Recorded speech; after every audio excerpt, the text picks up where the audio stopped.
नमस्कार। News observer के खास कार्यक्रम विशेष में आपका हार्दिक स्वागत है।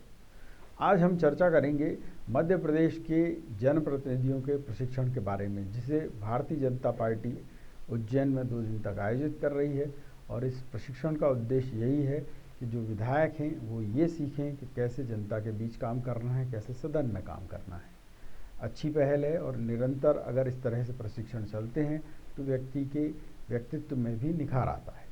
परंतु यहाँ बात ये उठती है कि जो ओहदों पर बैठे हुए बड़े लोग हैं, चाहे वो राज्यसभा के सांसद हों या फिर कुछ अन्य बड़े पदाधिकारी हों, क्या वे जनता के प्रति जिम्मेदार हैं?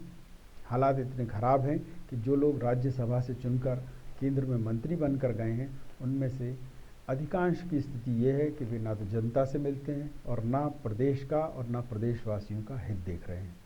लोग ये भी जानना चाहते हैं मध्य प्रदेश के कि क्या उन्होंने कोई अपराध किया है जो बीजेपी के लोगों को चुना। आज इसी विषय पर चर्चा करेंगे। चर्चा की शुरुआत करें उससे पहले 2 मेहमानों का परिचय जो इस परिचर्चा में भाग लेंगे। बात बीजेपी की करें, बीजेपी से वरिष्ठ नेता हैं अनिल चौधरी जी, बीजेपी का पक्ष रखेंगे। कांग्रेस की बात करें, कांग्रेस से दिनेश साहू जी हैं, कांग्रेस का पक्ष रखेंगे।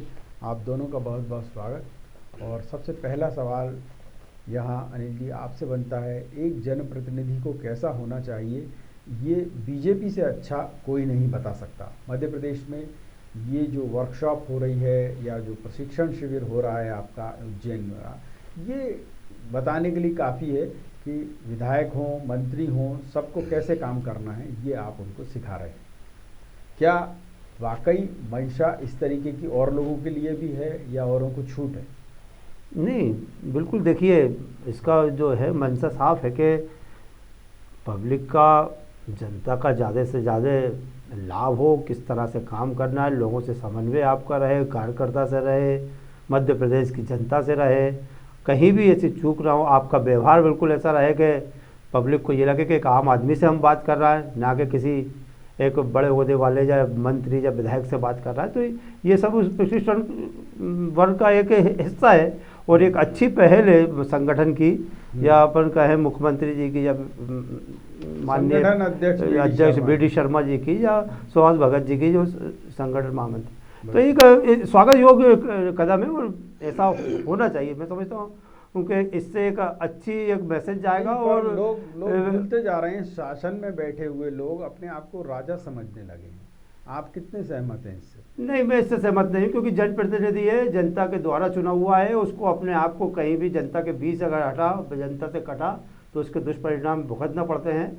अगर आप राजा समझते हैं तो वो बहुत दिन तक आप इस गलतफहमी में नहीं रह सकते कि आप राजा हैं। तो राजा कब रंग हो जाएगा ये जनता बहुत आसानी से बता देती है। तो लिहाजा ये आप जनप्रतिनिधि हैं, जनता के बीच रहें, जनता की बात सुने, जनता का काम करेंगे। पर सुनते तो नहीं आप लंबे समय तक। आप देखिए, बीजेपी 2018 का चुनाव हार गई थी। ज्योतिरादित्य सिंधिया जी की वजह से आपको फिर से सरकार बनाने का मौका मिला। कुछ मंत्रियों को छोड़ दें, कुछ बड़े नेताओं को छोड़ दें, तो बाकी सब के सब ऐसा समझ बैठे हैं कि ये उनका परमानेंट अधिकार है। वो न जनता से मिल रहे हैं, न जनता के काम कर रहे हैं, तो उससे लोगों को निराशा तो होती है ना। हाँ, बिल्कुल। अगर आप काम नहीं करोगे, तो मैंने अभी पूर्व में जैसा कहा कि अगर आप काम नहीं करेंगे तो निश्चित तौर पे आपके पक्ष में परिणाम नहीं आएंगे चुनाव में। जनता जानती है कैसे सबक सिखाना, और ये हम 18 से सीखे हैं। इसीलिए आज ये प्रशिक्षण का आयोजन किया गया है, ताकि कि आप अपने दिमाग से सारी बातें निकालते हैं, जनता के बीच जनता का काम करें, कार्यकर्ता से समन्वय बनाएं, आपकी जो पार्टी की योजना है वो जन जन तक पहुँचाएँ। बहुत बढ़िया बात आपने कही है और ये पार्टी कर भी रही है, आप जैसे नेता समझते भी हैं। पर ये हालत है, मुख्यमंत्री शिवराज सिंह चौहान खुद नहीं मिल पा रहे हैं लोगों से। फिर उन्होंने नया कार्यक्रम शुरू किया, चाय पे चर्चा, चाय पे नाश्ते पे जो भी है वो चर्चा जारी है, अच्छी बात है। पर जनता के लोगों से अभी भी उनकी मुलाकात नहीं हो रही है। 2018 जैसी ही स्थिति है, अधिकारी चाहते हैं तो सीएम की मुलाकात होती है, अन्यथा नहीं होती है। और ऐसी स्थिति कुछ मंत्रियों की है। खुद कह चुके हैं सीएम कि कम से कम सप्ताह में 3 दिन भोपाल रहें, सोम मंगल बुध। पर अधिकांश मंत्री ऐसे हैं जो सोम मंगलवार को रहते ही नहीं हैं। आप देख रहे होंगे जैसे आपकी उषा ठाकुर हैं, मतलब इंदौर के अलावा उन्हें फुर्सत ही नहीं मिलती। जब इंदौर ही नहीं छोड़ना था तो मंत्री बनी क्यों? आपका कहना बिल्कुल ठीक है कि अगर मुख्यमंत्री जी ने कोई निर्देश दिए तो उनका पालन होना चाहिए। और 3 दिन की जगह मैं तो सोचता हूँ 4 दिन रहें आप क्षेत्र में, जाएँ, एक दिन दौरा करें अपने क्षेत्र का भी। लेकिन यहाँ पे ये है कि अगर उषा ठाकुर पर्टिकुलर कहे तो अब क्या दिक्कत है, उनको नहीं, क्या ऐसे और भी कई मंत्री हैं। परेशानी है, ये मैं और भी शायद वही मंत्री अच्छे से बता पाएंगे मेरे बरस। नहीं, मैं और भी मंत्रियों को जानता हूँ जिनकी यही स्थिति है। जिस दिन से मंत्री बने हैं भोपाल में रहते ही नहीं हैं, ऑफिस में जाते ही नहीं हैं। उनके साथ भी दिक्कत ये है, वो ये कहते हैं साहब जिलों में प्रभारी मंत्री नहीं बनाए हैं, साल भर हो गया। सीएम शिवराज जी कहते तो रहते हैं पर बना नहीं रहे हैं। आपका कहना बिल्कुल ठीक है। प्रभारी मंत्रियों का ये मामला संगठन में भी उठा और इस पर जल्दी निर्णय मुख्यमंत्री जी लेंगे। परंतु अभी शायद पिछले दिनों कोई 10-12 महीने से जो कोविड का मामला चल रहा था तो उस पर कुछ ऐसे निर्णय नहीं हो पाए हैं, क्योंकि आप कराएंगे जैसे कि मुख्यमंत्री को पब्लिक से मिलना है तो थोड़ा सा वहाँ पे सोशल डिस्टेंसिंग और ये सब चीज़ों का पालन किया गया, तो इसलिए शायद मुख्यमंत्री जी भी जनता से जो एक उनका मंगलवार का मिल रहे ना, वो कारण वही रहा कि जो कोविड के कारण ऐसा तो नहीं कोविड के साथ कमलनाथ कोविड लग गया हो। नहीं, कमलनाथ जी को भी यही देखिए कमलनाथ जी के समय पे ऐसा कोई महामारी नहीं थी। हाँ। परंतु आपकी ये संशय और ये पर आपकी शिकायत जल्दी ही मेरे को लगता है कि ये सुनिए, ये उनके साथ भी था कि वो ना मीडिया कर्मियों से मिलते थे ना संगठन के नेताओं से मिलते थे, वही 4-5 उनके दलाल थे, वही उन्हीं से मिल लेते थे। नहीं, ये आप बिल्कुल सही कह रहा है कि ये कमलनाथ जी का, लेकिन अगर हम इसके परिप्रेक्ष्य में देखें अगर शिवराज जी को, तो वो हमेशा जनता के बीच में कार्यकर्ता के बीच में रहे, लोगों की बात सुनिए। पर अब नहीं रह पा रहे, या तो कुछ बदलाव आ गया है कुछ ऐसा। मैंने कहा ना कुछ एक कारण जो है ये भी है, इस कारण से ज्यादा वो आपकी शिकायत जल्दी दूर होगी। चलिए बताइए साहब दिनेश जी, क्या कमलनाथ जी की सरकार इसीलिए गई थी कि वो मिलते नहीं थे लोगों से और 4-5 दलालों से घिरे रहते थे, इसी वजह से सरकार गई थी? सर कमलनाथ जी की सरकार तो चल रही थी निरंतर, और ये बात आपकी सत्य है कि कार्यकर्ताओं से नहीं मिल पाते थे, परंतु उनके पास में जिम्मेदारी कुछ ज़्यादा थी। अच्छा, उसके बाद सरकार तो ऐसे नहीं गई है कि एक जनता से नहीं मिल पाते थे या उनका कार्यकाल ठीक नहीं था, परंतु अभी जो हम देख रहे हैं, नहीं तो विधायकों से नहीं मिले तो विधायकों ने पटक दिया। अब ऐसा भी नहीं था सर कि जितना विधायकों ने आरोप लगाया है कि पूरा का पूरा सत्य हो, कारण और भी बहुत सारे होंगे। 50% भी मान लें कुछ तो बात थी। हाँ, रही होगी सर।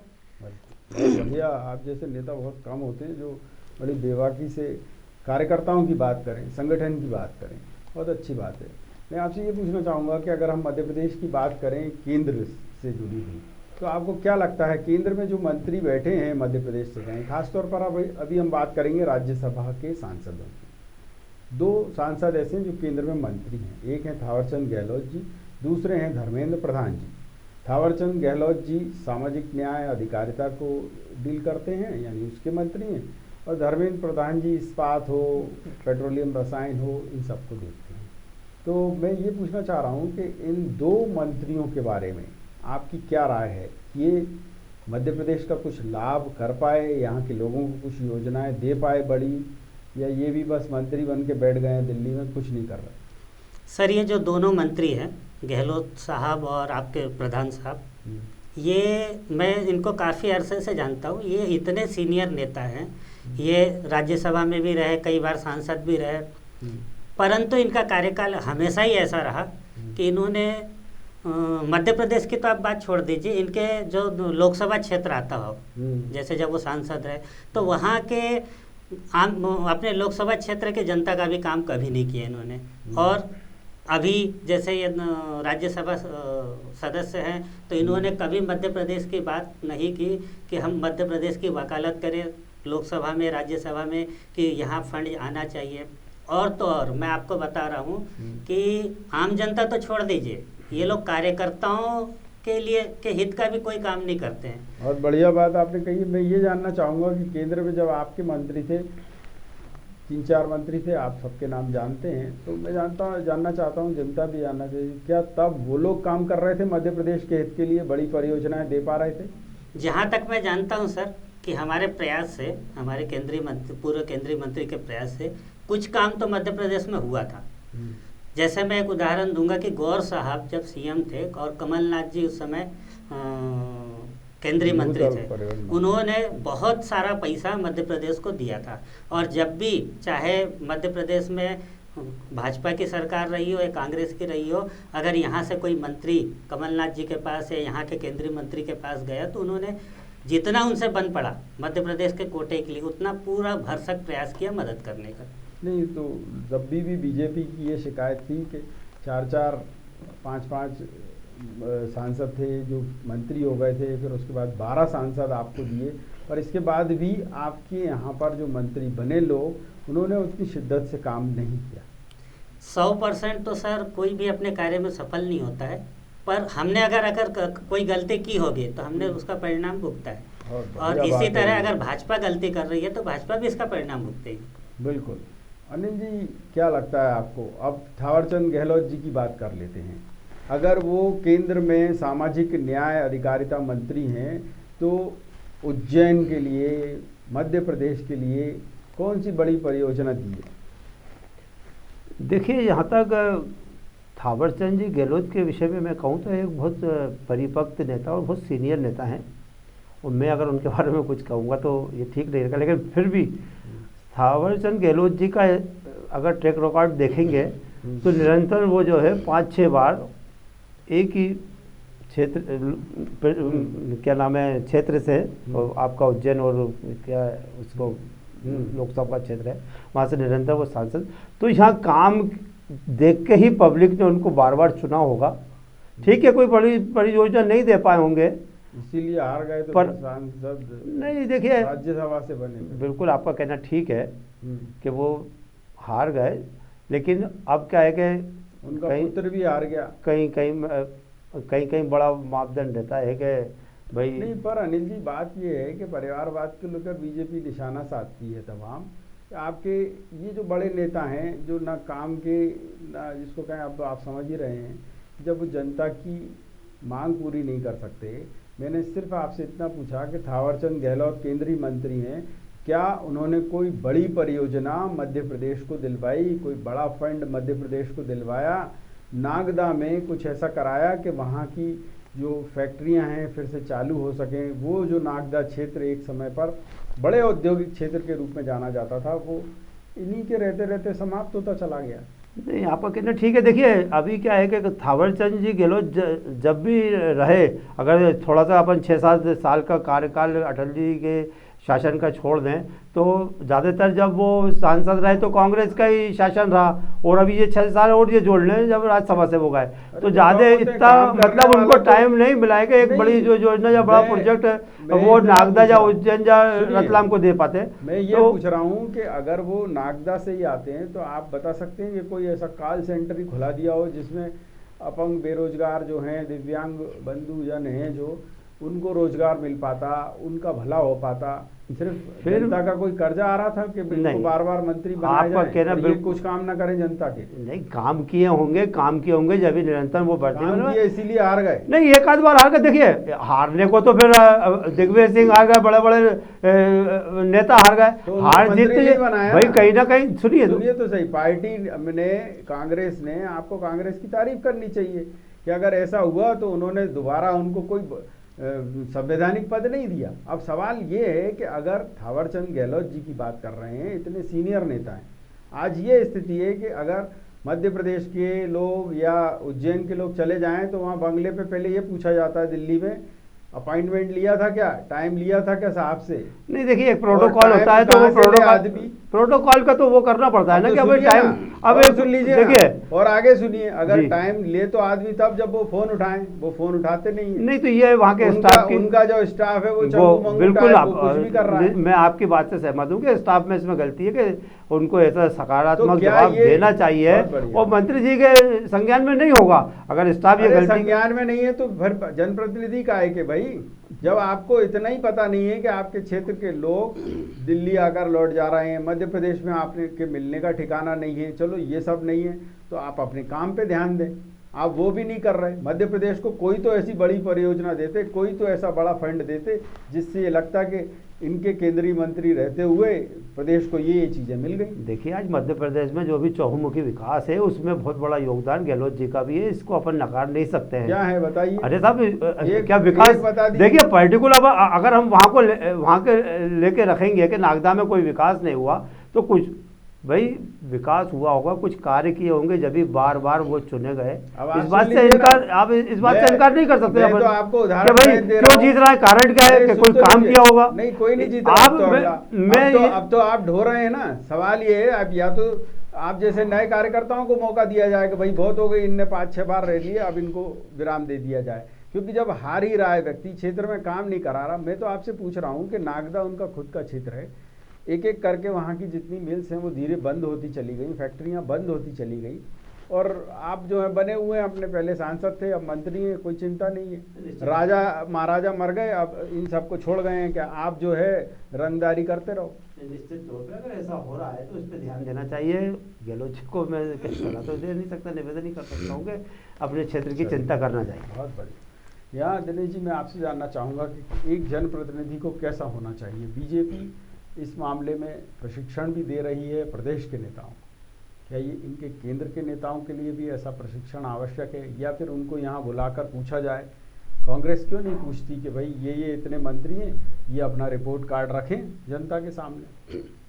सर कांग्रेस के पूछने की बात है तो आज जब प्रशिक्षण शिविर लगा तब भी हमारे पार्टी के 2 विधायकों ने सवाल खड़े किए कि भाई प्रशिक्षण आप लगा रहे हो अच्छी बात है, पर जनता के लिए आप क्या कर रहे हो। नहीं देखिए वो तो इसी बात की ट्रेनिंग दे रहे हैं कि जनता के लिए आप क्या कर रहे हो। मैं तो कांग्रेस की बात कर रहा हूँ कि अगर कांग्रेस को ये दिखता है केंद्र में एक जिसको कहें अपना मध्य प्रदेश का प्रतिनिधित्व है, मध्य प्रदेश के लोग कोई ऐसा तो है नहीं कि जर खरीद गुलाम हैं इन लोगों के कि इनको ही वोट देंगे या आप ही को वोट देंगे, ऐसा तो नहीं है ना। अगर आप विपक्ष में हैं तो आप पूछेंगे कि भाई जनता ने आपको सजा इसलिए दी कि आपके 4-4 मंत्री रहे, उनने कोई काम नहीं किया, या 1-2 ने किया बाकी ने नहीं किया, साफ कर दिया जनता ने उनको। अब जो लोग हैं उनका रिपोर्ट कार्ड कांग्रेस क्यों तैयार नहीं करती कि भाई ये सामाजिक अधिकारिता मंत्री, इनने बताएं क्या किया 2 साल में 2.5 साल में, पूछे ना आप। ये पूछते नहीं है, या फिर आप भी सोचते हैं कि हम भी मंत्री बन जाए, हमारे यहाँ भी हम भी ऐश करें। नहीं ऐसा नहीं है सर, हम लोग इस तैयारी में है और हम लोग समय समय पे विरोध भी करते रहते हैं कि मध्य प्रदेश से जो 2 मंत्री हैं उन्होंने उनके कार्यकाल में क्या क्या काम किया। और दूसरी बात यह है कि सर मैं एक चीज़ चौधरी साहब की बात का जवाब देना चाहूँगा। चौधरी साहब ने कहा था प्रोटोकॉल की, तो मैं कांग्रेस पे नहीं जाता हूँ, मैं इन्हीं के पार्टी के एक केंद्रीय मंत्री जी की बात करता हूँ जो इतने कार्यकर्ताओं के लिए, क्षेत्र की जनता के लिए सहज है कि आपने उत्तराखंड के पूर्व मुख्यमंत्री कोश्यारी जी का नाम सुना होगा, जब वो केंद्रीय मंत्री हुआ करते थे। वहाँ के कार्यकर्ता या वहाँ के जनता जब उनके बंगले पे जाते थे तो उनका साफ निर्देश था कि हमारे क्षेत्र की जनता और कार्यकर्ताओं को गेट पे नहीं रोका जाएगा। और वो वहाँ रहते थे, जिस बंगले में मंत्री जी रहते थे वो क्षेत्र की जनता भी रुकती थी वहाँ जाके और कार्यकर्ता भी रुकते थे। तो अगर बात प्रोटोकॉल की और जनप्रतिनिधि चाहे तो अपने कार्यकर्ताओं के लिए तो कम से कम इतना कर सकता है कि ठीक है भैया हमारा कार्यकर्ता आया है और उन्हें मिलने दिया जाए। बहुत बढ़िया बात कही। क्या कहेंगे अनिल जी, उदाहरण भी दे रहे हैं ये और बता भी रहे हैं कि जनप्रतिनिधि को ऐसा होना चाहिए। और अब ये थावर चंद जी की तो आप देख ही रहे हैं कि उनके बंगले पे कोई चला जाए तो वो पहले सिपाही वहाँ खड़े रहेंगे 4-5, वो ऐसे समझेंगे कोई आतंकवादी आ गया, उज्जैन से आया है तो नहीं, आतंकवादी या मध्य प्रदेश से आया है, उनके पास टाइम ही नहीं है। तो मतलब मैं ये पूछना चाह रहा हूँ कि राजा महाराजाओं के मरने के बाद इनको ओहदा दे दिया गया है कि इच्छा हो तो मिलना जनता से, नहीं, ये राजा महाराजा नहीं है, ये जनता के सेवक हैं, इन्होंने जनता की सेवा की है इसलिए बार बार चुने गए हैं। और रही बात इन्होंने उदाहरण दिया तो होता है ऐसा कि किसी की काम करने की शैली कुछ होती है, कुछ इनकी कुछ और है। नहीं, इनको लेकिन अगर अच्छी होती, सुन तो लीजिए जी, शैली अगर अच्छी होती तो हारते नहीं। तब हारने के लिए तो मैडम गांधी भी एक बार हारी है। सुन तो लीजिए, देखिए हार जीत को हर चीज से नहीं तोड़ना चाहिए। अगली बार जीत जाना चाहिए था, अगली बार भी नहीं जीते तो उन्होंने कहा चलो सर इनको राज्यसभा से भेजो। मैं ये पूछना चाह रहा हूँ पार्टी में क्या और चेहरे नहीं हैं, इन्हीं को ही ढोएंगे आप ऐसे ही लोगों को जो जनता से मिलने में ही जिनको दिक्कत हो रही है। अभी वर्तमान में तो वहां से किसी और को टिकट दिया और वो जीत के आए। अरे अब मैं क्या है तो- कि मैं देखिए तो एक कोई इनकी जातीय और इनके समीकरण पुत्र की बात कर रहा हूँ, दोनों ही हारे ना। ठीक है, मैं क्या कह रहा हूँ हाँ। कि एक हार जीत एक अलग विषय है, परंतु एक जातीय समीकरण पे बिठाना था। थावर चंद जी गहलोत एक ऐसे वर्ग को वो प्रतिनिधित्व करते हैं कि वहाँ पे जातीय समीकरण बिठाना था, तो शायद उस चीज़ को लेके नहीं हाई तो कमान आपको ने नहीं ये लगता तय किया होगा कि मैं ये भाई पूछ रहा हूँ, आपको नहीं लगता कि पार्टी को इस बारे में सोचना चाहिए कि ऐसे जो नेता चुक गए हैं, जो राजाशाही अंदाज में आ गए हैं, जनता से अब उनने मिलने से किनारा ही कर लिया है, टाइम हो तो वो नहीं मिलना चाहते, नहीं है तो भी नहीं मिलना चाह रहे, उन्होंने सोच ही लिया है कि हम तो भाई राजा महाराजा जैसे ही हैं, हमारी इच्छा होगी तो मिलेंगे, नहीं तो नहीं मिलेंगे। तो इनसे पार्टी मुक्ति पाले, इनके लिए कुछ रहता है ना आपके मार्गदर्शक मंडल, उससे भी कुछ आगे का हो तो देके इनसे विदा पाएं ताकि नए लोगों को मौका मिले।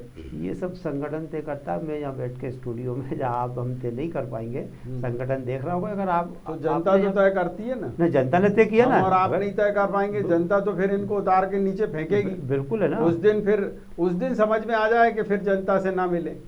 नहीं, मैं क्या कह रहा हूँ कि कई व्यवस्था होने के कारण कभी ऐसा हुआ होगा कि 2 4 10 लोगों से नहीं मिल पाए होंगे। अरे 2 4 नहीं, यही नहीं आम तो शिकायत, ये आम शिकायत है कि चाहे वो प्रदेश के 1 2 4 मंत्री हों, 4 6 मंत्री हों या केंद्र के ये मंत्री हों, उन्होंने एक आवरण बना लिया है और अपने इर्द गिर्द एक दलालों का घेरा इकट्ठा कर लिया है।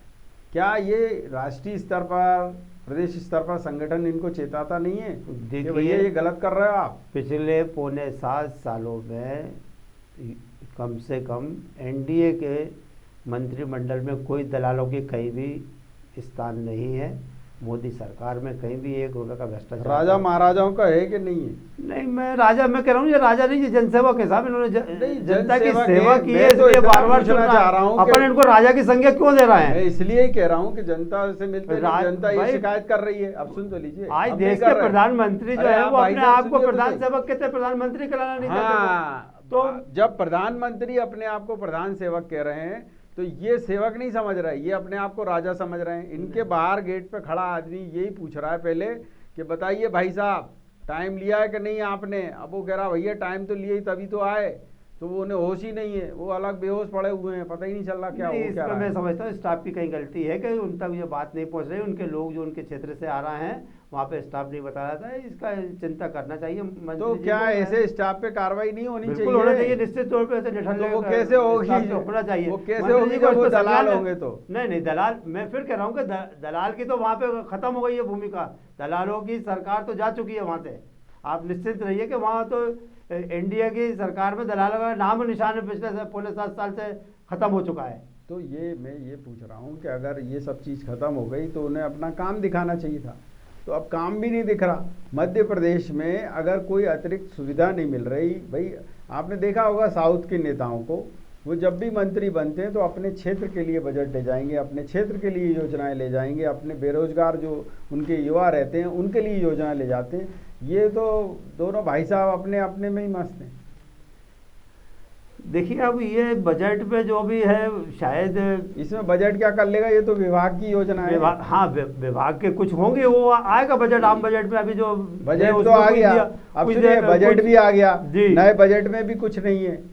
तो लोग बार बार ये पूछ रहे हैं कि भाई साहब ये मतलब है क्या, मतलब कोई कर्जा वर्जा ले रखा जनता ने इनसे कि भैया इन्हीं को बार बार मंत्री भी बनाओ और ये काम भी ना करें? जनता ने कोई कर्जा नहीं रखा है। जनता का कर्जा हम पे, हमारी पार्टी पे, हमारे नेताओं पे, जो कि हमें काम करके सुधारना चाहिए, वो कर्जा उतारना चाहिए। बहुत बढ़िया बात कही है आपने। या मैं आपसे पूछना चाहूँगा दिनेश जी कि जिन मंत्रियों की कमियाँ निकल कर आ रही हैं, कांग्रेस उनके खिलाफ जन आंदोलन क्यों नहीं खड़ा करती, क्यों नहीं बताती अभी से कि साहब इनको 2-2 साल हो गए, इन मंत्रियों को, पहले भी इन्हें 4-4 साल 5-5 साल हो गए, ये मध्य प्रदेश के लिए कुछ करना ही नहीं चाहते।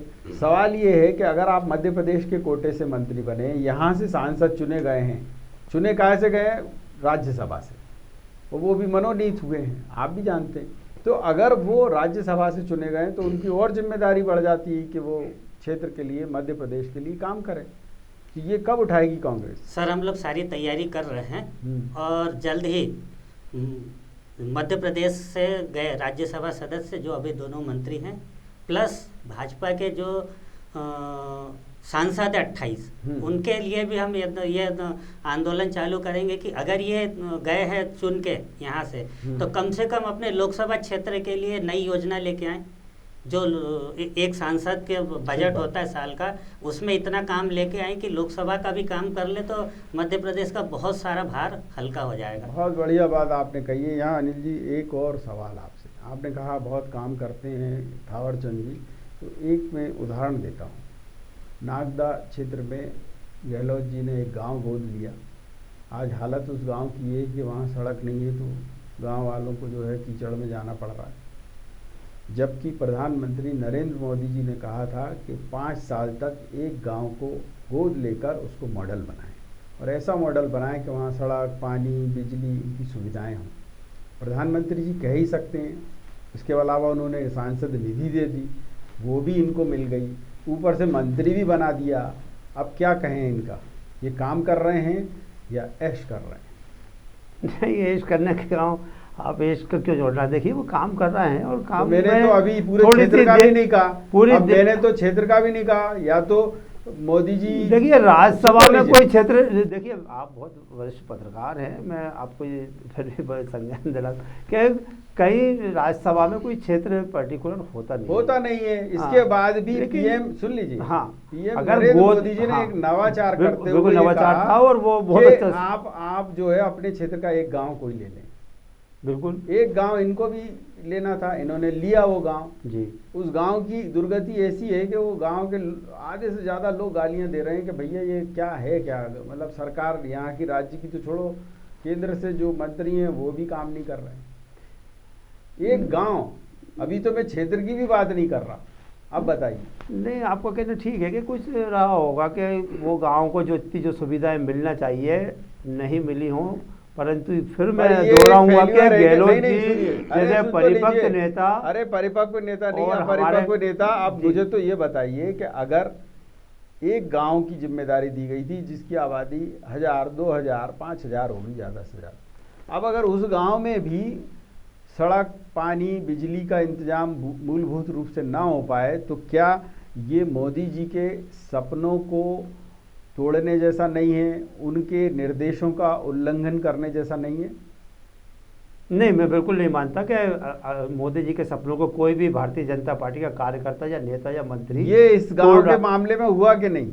नहीं, मैं फिर कह रहा हूँ कि कहीं कुछ त्रुटियां रही होंगी, वो उसमें आपकी बात से सहमत हूँ, परंतु इस बात त्रुटियां नहीं, मैं आपसे ये पूछ रहा हूँ, आज पार्टी जब आपको कोई जिम्मेदारी देती है तो आप काम करते हैं कि नहीं, कि आप निकल लेते हैं कोने से? क्यों नहीं करेंगे, हम सबकी जिम्मेदारी के पार्टी की लाइन को आगे बढ़ाएंगे। और एग्जैक्टली, तो मैं कह रहा हूँ कि प्रधानमंत्री जी और आपकी पार्टी का प्रमुख चेहरा, इस देश की शख्सियत अगर उनसे कुछ कह रही है तो कुछ सोच के ही कह रही होगी ना। बिल्कुल, अगर उनके भी निर्देश आप नहीं मान रहे, जनता से तो मिल ही नहीं रहे, तो राजाशाही तो कर रहे हैं ना। अब ये तो चलिए, आपके पास जवाब नहीं है। खैर दिनेश जी, मैं आपसे जानना चाहूँगा, ये मैंने एक गांव का उदाहरण इसलिए दिया कि कांग्रेस को ये दिखता नहीं है, चलिए क्षेत्र में तो काम हो रहा है नहीं हो रहा वो और लोग जाने, पर अगर जिस गांव को गोद लिया था सांसद ने, उसी में काम नहीं हो पाया, तो वो किस काम का मंत्री, किस काम का सांसद, ये तो आप पूछ सकते हैं। बिल्कुल पूछ सकते सर, और हम बिल्कुल पूछने की तैयारी में। और एक मैं उदाहरण देना चाहूँगा, चौधरी साहब ने कहा गांव का, तो मैं कांग्रेस की बात नहीं करता हूँ और मध्य प्रदेश की बात है। हमारे बैतूल लोकसभा क्षेत्र के सांसद दुर्गादास उइके जी हैं, जो अभी पहली बार ही चुन के आए हैं। सांसद अगर उसकी काम करने की नीयत हो तो ऐसी होती है कि उन्होंने जिस गांव को गोद लिया था, उन्होंने उस गांव के अंदर इतनी बड़ी वाटिका बनाई है, उसके अलावा गांव की सड़कों की तस्वीर बदल गई, वहाँ कृषि सुविधा भी अच्छे उपलब्ध हो गए। तो सांसद ऐसे काम करते हैं। ये तो मंत्री भी नहीं है, गहलोत जी मंत्री भी है, उसके अलावा कितने बार सांसद रहे, वो एक गांव का भी विकास नहीं कर पाए। अनिल जी, ये तो आपको चुनौती है कि आप ही के लोग कुछ अच्छा काम कर रहे हैं जो बेचारे खाली सांसद हैं, और आप ही के वो लोग जो मंत्री बन गए हैं, बुजुर्गवार हैं, आप कह रहे हैं अनुभवी हैं, और बैठे हैं अपना, उन्हें चिंता ही नहीं है ना जनता की, ना मुख्यमंत्री मतलब प्रधानमंत्री जी की। नहीं, बिल्कुल आप सही कह रहे हैं कि कुछ लोगों की कार्यशैली में फिर कह रहा हूँ कि कुछ और होती है। चलिए, बहुत बढ़िया बात आपने कही है, और मेरे पास चर्चा का इतना ही समय था, और जैसा कि दिनेश जी ने आज चर्चा में कहा है कि इच्छा शक्ति हो तो कुछ भी हो सकता है। उन्होंने ये भी कहा कि जो लोग काम नहीं कर रहे हैं उनके बारे में वो रिपोर्ट कार्ड तैयार करेंगे, जनता के सामने ले जाएंगे, ताकि जनता को पता चले कि उन्होंने जो जनप्रतिनिधि चुना था वो कैसा है। अब ये बीजेपी को देखना होगा कि वो विधायकों को, मंत्रियों को तो प्रशिक्षण दे रही है, सांसदों को और केंद्रीय मंत्रियों को कैसे हिदायत देगी, कैसे नसीहत देगी, क्योंकि वो भी मध्य प्रदेश से जुड़े हुए हैं, उनकी भी कुछ जिम्मेदारी है। और अगर जिम्मेदारी है तो उसका पालन भी उनको जनप्रतिनिधि होने के नाते करना चाहिए, ना कि किसी अफसर की भांति राजाशाही बतानी चाहिए। न्यूज़ ऑब्जर्वर के खास कार्यक्रम विशेष में इतना ही, लेकिन यहाँ बेबाक खबरें निरंतर जारी रहेंगी। आप देखते रहिए न्यूज़ ऑब्जर्वर यानी सिर्फ खबर।